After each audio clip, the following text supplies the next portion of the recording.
درېیمه خبره په دې ځای کې هغه پیرانو بزرګانو لره ده چې دوی د پاره د عقیدې د دغه انسانانو دپاره خپل د ځان پاکي په مجلسو کې بیانوي، وایي چې برایي ما د خدای سره راز و نیاز وکړي. دا دوی د رسول علیه السلام سره ما خبرې وکړې، برایي ما د غوث پاچا سره خبرې وکړې. اوس به دا همدادي دا د علي کرم الله سره مراقبه وکړه.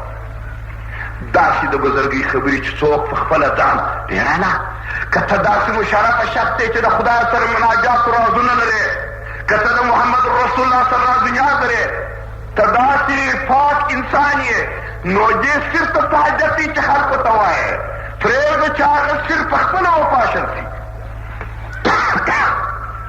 ګران وروره محقق د دې خلکو په باره کې موږ ته خبر راکوي، وایي دغه انسان چې د ځان پاکي ادا کوي دې انسان ته پاک مه وایاست، ځکه اگر مشکو خالص نداری مگوی وگر هست خود پاشو گردد ببوی. که خالص مشک نلرې نارې مه وه چې مشک دی مشک عجب بوی دی چې سر اخلاص کو راسته به ورور، او که مشک وه نو غږ مه لره په خپله بوی پورته کوي ورور جانه. بل محقق وایي ډېر ځلې داسې پیښېږي جوز خالی درمیان جوزها میرے نمایت خیش تر را از صدا.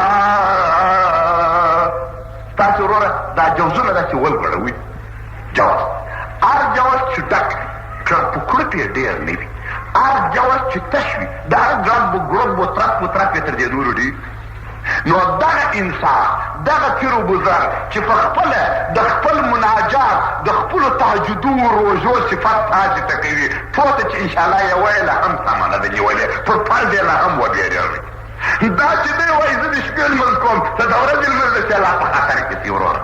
دا چې مثلا دی وایي زه د خدای سره راز نیاز کوم، امکان لري چې ټوله شپه د شیطانو سره د راز نیاز کوي، ځکه چې دا یو پټ سر دی.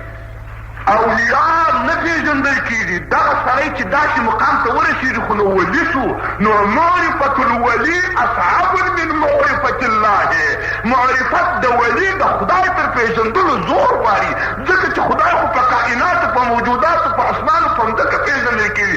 دغه ولي موږ څنګه وپېژنو؟ ځکه د ځان صفت دی نه کوي، او سم دم زموږ سره ګډ خوراک و ناستو چشان کوي، او دی د خدای سره راز و نیاز لري. دا موږ نشو پېژندلی، مګر دی چې د ځان صفت کوي چې زه غوث یم، زه ابدال یم، د دې بازار متصرف یم، اچات کوه، سره چومبرې به دې کړم، وظیفه به در ایله کړم، والله کې دې پرېږدم. دا وروره ټوله درواغ او خطا ایستل دي. دا انسان باید انسانان خطا نه ورځي. یو محقق په جلسه کې ویلي دي، شیخ حسیني صاحب په جلسه کې داسې وایي در طریقت رهبر مرکزی زان کی راه دور است و رهزن در کمی. موږ اکثره په دغسې پیرانو پسې ګرځو چې دی د ځان صفت ډېر وکي همدا ګوره رښتیا وایي په فلانکې ځای کې موټر چې پکې ډېر او مې ګرځاوه، فلانکې چې داسې ناجوړ دي ما سره سمبري کړي دي، څه کې بیخي خدای د ځان څه جوړ کړي کور خراب د غیبو خبرې راته کوي. د یو بل چا کیسه ورته کړې دی بیا ما ته راپور چې وایي ما داسې په غیب کې درته ویلي. نو محقق وایي وختې که په طریقت کې ته داخلېږې نو اطراف یې وسنجول. د آیت صوفي ترجمه کوي داسې یو رهبر د ځان دپاره پیدا کړه چې هغه په خپله عاقل و دانا انسان وي، ځکه چې دا لار ډېر اوږده ده او غله چې نفس شیطان دی په دې لار کې د طریقتو د اسلام خورا ډېر راځي. یو مورید چې راځي پیر ته دپاره د دې چې دغه پیر د پیر په دعا او په برکت زه د دې غلو ته چې نفس شیطان دی خلاصم، او په خپله چې دغه پیر لاس د ناقص لاس د شیطان دی، په خپله چې بس شیطان بیا دی چې راته څه حال به موي.